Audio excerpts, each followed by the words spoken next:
Le faible bourdonnement des néons et le grondement lointain des valises à roulettes emplissaient le terminal de l'aéroport en ce mardi matin frais.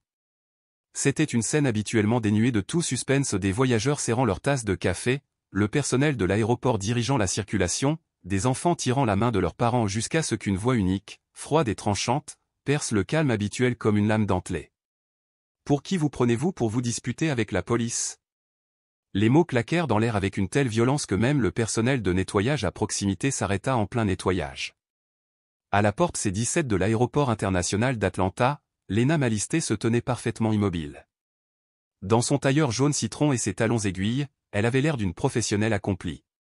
Son passeport et sa carte d'embarquement reposaient légèrement entre ses doigts, son élégant sac de voyage appuyé contre son mollet. Il n'y avait eu aucun cri. Aucun geste incontrôlable. Aucun trouble, si ce n'est l'affirmation calme de son droit à embarquer. Pourtant, en un instant, cette voix unique avait dessiné une cible dans son dos. C'était celle de Caroline Marxo, une femme au teint pâle et au calme absolu, les bras croisés comme pour se barricader contre une menace imaginaire. Dès que Lena avait rejoint la file prioritaire, le regard de Caroline l'avait suivi, se rétrécissant comme la fente d'un œil de prédateur. Lorsque Lena présenta ses papiers à l'agent, l'homme lui fit un signe de tête respectueux et lui fit signe de passer. Mais pour Caroline, cette assurance discrète, renforcée par le teint chaud de Lena, était une preuve suffisante d'inconvenance. Elle se pencha en avant et appela l'employé le plus proche, d'une voix accusatrice, « Excusez-moi, cette femme a-t-elle vraiment sa place dans la file prioritaire? Elle traîne, elle a un comportement suspect. Sans raison, c'est juste mon instinct qui me dit que quelque chose cloche. » Quelques instants plus tard, 2 agents en uniforme arrivèrent. L'agent Richard Bowers, un vétéran aguerri dont le visage marquait 20 ans de service, se tenait droit et impassible. À ses côtés, l'agent Dylan Rhodes, plus jeune et moins sûr de lui, se balançait d'un pied sur l'autre, jetant un regard incertain à la foule rassemblée. Avant même que Lena puisse lever la main, Bowers aboya, « Écartez-vous, madame, montrez-moi vos mains. » La surprise traversa son visage. « Je n'ai rien fait de mal », parvint-elle à dire, la voix posée malgré son cœur battant. « Ne discute pas », rétorqua-t-il en s'approchant. « Maintenant. » Ses voisins reculèrent derrière leur bagage à main. Quelques-uns tâtonnèrent pour trouver leur téléphone, leurs doigts hésitants sur les écrans. La main de Bowers se porta à ses menottes, dont le métal brillait sous la lumière crue. Lena leva les paumes, révélant sa carte d'embarquement encore impeccable et le bord de son sac ouvert, dans lequel se trouvait sa carte d'identité, frappée du logo du cabinet de conseil international pour lequel elle avait consacré des années à bâtir sa carrière.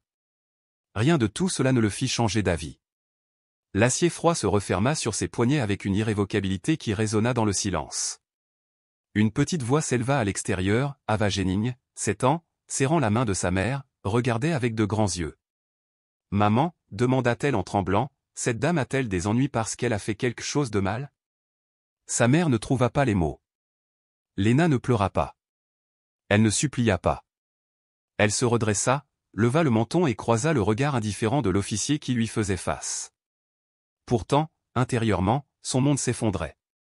Elle sentait chaque respiration se serrer dans sa poitrine non pas par peur de son propre sort, mais par la froide conscience que ce moment l'attendait depuis toujours. Lorsqu'elle fut finalement poussée dans une cellule de détention, l'air était lourd de désinfectant et imprégné de la froideur de l'abandon. Les murs nus semblaient la presser, chaque pas résonnant amplifié dans le silence profond. Ses poignets lancinaient là où les menottes avaient mordu sa peau. Pas une seule question n'avait été posée. Pas une seule explication n'avait été fournie. Elle pensa à son pays, son fils Mika, attendant le petit déjeuner qu'elle avait préparé avant l'aube, des œufs brouillés à la perfection, comme il les aimait.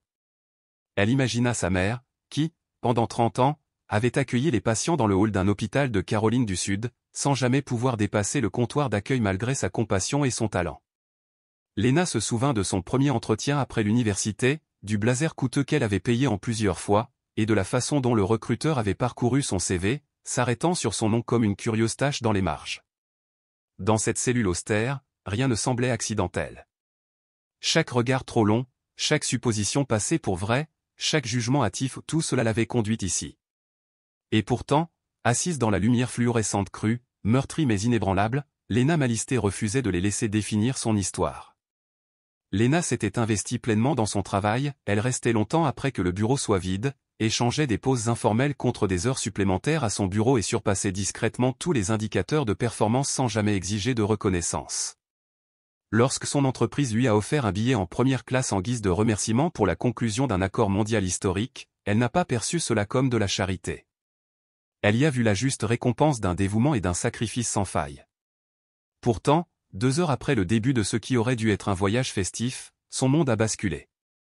Un avocat est apparu à ses côtés dans la lumière fluorescente stérile de la salle d'attente de l'aéroport. La police lui avait asséné des coups au poignet, laissant des ecchymoses lancinantes en signe de protestation, mais n'avait trouvé aucun motif d'inculpation, seulement une dénonciation anonyme et une simple note l'accusant de « résistance ». Libérée mais bouleversée, Lena portait à la fois les marques physiques et le sillon de la honte publique. Mais elle a refusé de sombrer dans l'amertume. Au lieu de cela, elle a convoqué le conseiller juridique interne de son cabinet, a porté plainte et, lorsque ses conseillers l'ont averti que poursuivre l'affaire entraînerait un désastre médiatique, elle a engagé des avocats externes partageant sa conviction. 6 mois plus tard, Lena se présentait devant un tribunal fédéral non pas en tant que consultante, mais en tant que plaignante ou une femme exigeant des comptes pour un système qui l'avait traitée comme une sous-humaine. Elle portait un blazer rose pâle, simplement parce qu'elle aimait cette couleur, elle portait un classeur volumineux débordant de preuves méticuleusement organisées, rapports d'incidents, frises chronologiques et clips vidéo granuleux. Le silence s'installa lorsque la première vidéo apparut à l'écran, Lena s'approchant calmement du contrôle de sécurité, puis immobilisée et menottée sans explication. La deuxième vidéo montrait l'appel urgent de Caroline Marks à la sécurité de l'aéroport au son ton sec, ses suppositions teintées de partialité résonnaient maintenant froidement sous les lumières vives de la salle d'audience. L'agent Bowers brillait par son absence, réaffecté et sous enquête interne, il n'avait jamais comparu devant Lena. Son absence en disait long sur la peur qu'il avait manifestée en lui serrant les poignets. L'agent Rhodes prit la parole, la voix tremblante, avouant avoir douté de l'appel dès le début, mais s'être senti obligé d'obéir aux ordres. Le juge-président, un homme d'État chevronné à l'autorité mesurée et à la voix pleine d'empathie, a rendu son verdict avec une clarté solennelle, il ne s'agissait pas d'un simple malentendu, mais du pouvoir corrosif d'une autorité incontrôlée et du masque insidieux des préjugés se faisant passer pour une procédure. Traiter Madame Malistée comme autre chose qu'une citoyenne à part entière était une trahison de la justice elle-même. Le jury a accordé des dommages et intérêts fermes, et Bowers a été formellement inculpé de détention illégale et d'abus de pouvoir. Caroline a perdu ses qualifications d'aviatrice et a été contrainte de suivre une formation complète sur la sensibilisation aux questions raciales. Pour Lena, l'indemnisation financière n'était qu'un début. Elle a ensuite créé la Malistée Legal Initiative, une association à but non lucratif qui offre un soutien juridique bénévole aux voyageurs victimes de discrimination. Son histoire s'est répandue dans les revues juridiques, les salles de classe et les conférences du secteur, non pas par recherche de gloire, mais parce qu'elle comprenait que le silence ne ferait qu'envenimer l'injustice. Chaque fois qu'elle voyait les yeux brillants de son fils Mika, elle se rappelait pourquoi elle s'était battue avec tant d'acharnement. Elle voulait un monde où son nom, sa peau et sa dignité ne pourraient plus jamais être remis en question à un contrôle de sécurité, ni ailleurs. La justice avait mis du temps à arriver, mais elle arriva, chargée de toute la vérité. Lena n'oublierait jamais la poigne glaciale de ses menottes, ni l'étreinte chaleureuse de son fils qui l'attendait à la maison. Sa détermination était forgée dans la chaleur, la résilience et le pouvoir indélébile du souvenir et c'était devenu une source inébranlable de force en elle. Forte de cette force, Lena Malistée s'était bâtie une vie si inattaquable que personne ne pourrait jamais la lui arracher. Pourtant, en ce mardi matin frais, alors que les néons bourdonnaient au-dessus de sa tête dans le terminal international d'Atlanta, toute sécurité fut brisée non pas par le hurlement des sirènes ou le tourbillon de panique, mais par une voix unique, d'une banalité glaçante. « Pour qui te prends-tu pour te disputer avec la police ?» Ces mots transpercèrent l'air aseptisé à 8h42 précises, plus tranchant que n'importe quelle lame. Lena se tenait à la porte C-17, sereine dans son tailleur citron, serrant sa carte d'embarquement et ses papiers d'identité, un élégant sac de voyage posé contre son mollet. Elle n'avait rien fait d'autre qu'attendre calmement, avec assurance l'annonce de l'embarquement en première classe. Pourtant, derrière elle, les lèvres pincées et les bras croisés de Caroline Marks débordaient de mépris dès que Lena s'était approchée de la file prioritaire. Caroline fronça les sourcils dès qu'elle vit l'assurance sereine de Lena, alliée à la riche couleur de sa peau. Cela suffisait à attiser le malaise de Caroline et à la pousser à l'action. Se penchant en avant, elle appela un domestique d'un ton sec, « Êtes-vous sûr que cette femme a sa place ici ?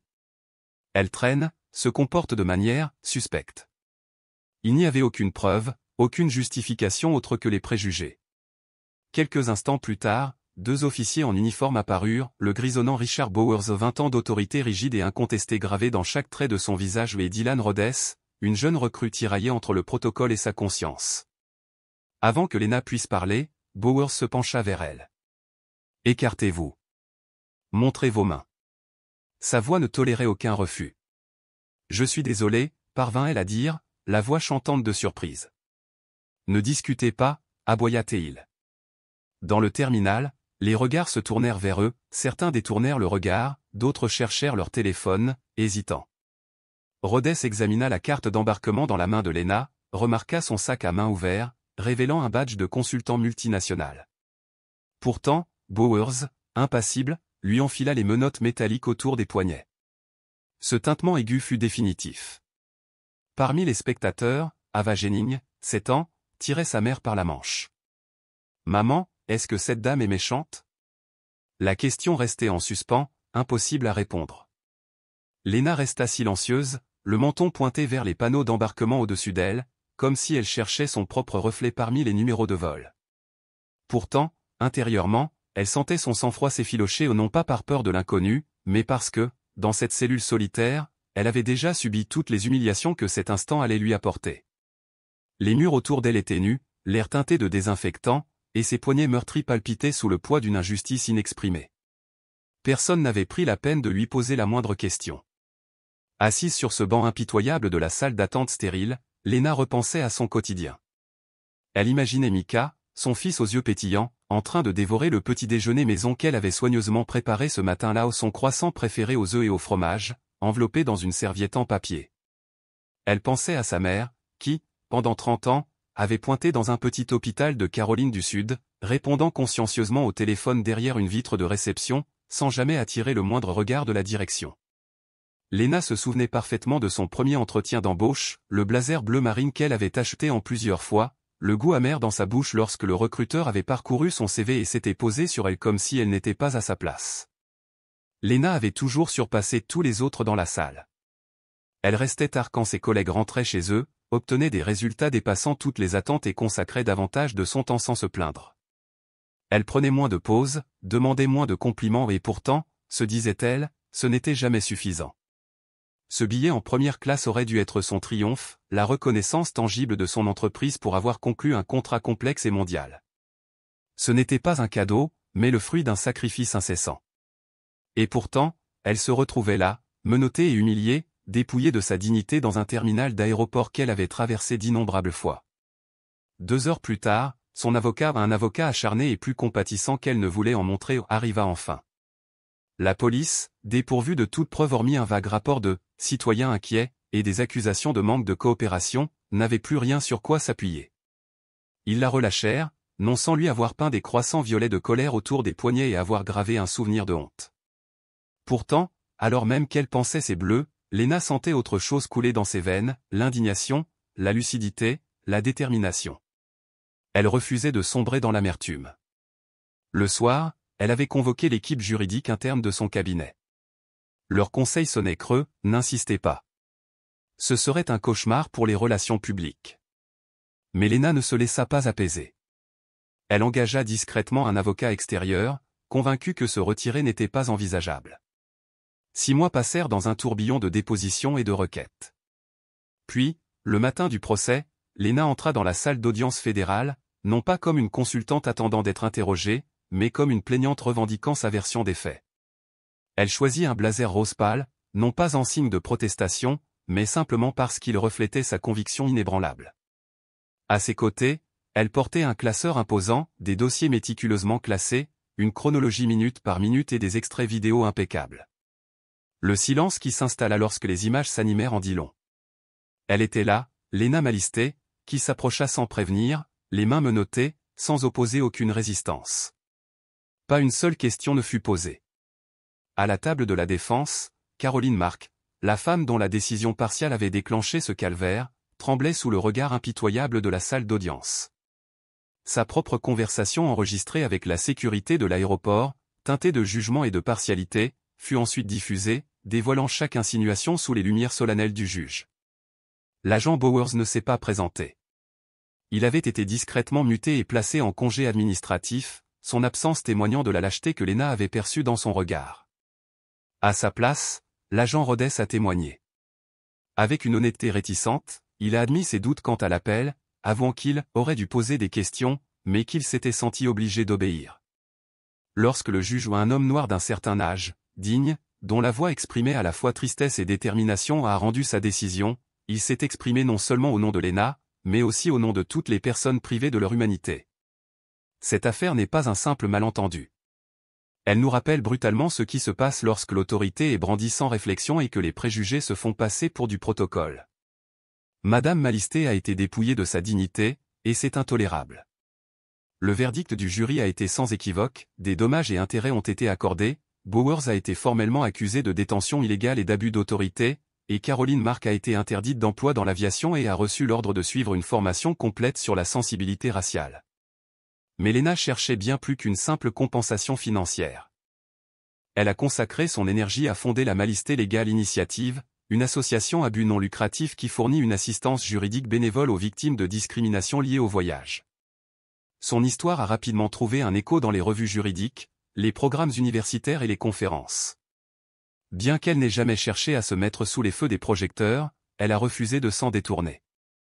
Le nom de Lena est devenu un symbole non par choix, mais par nécessité, car le silence était devenu un luxe qu'elle ne pouvait plus se permettre.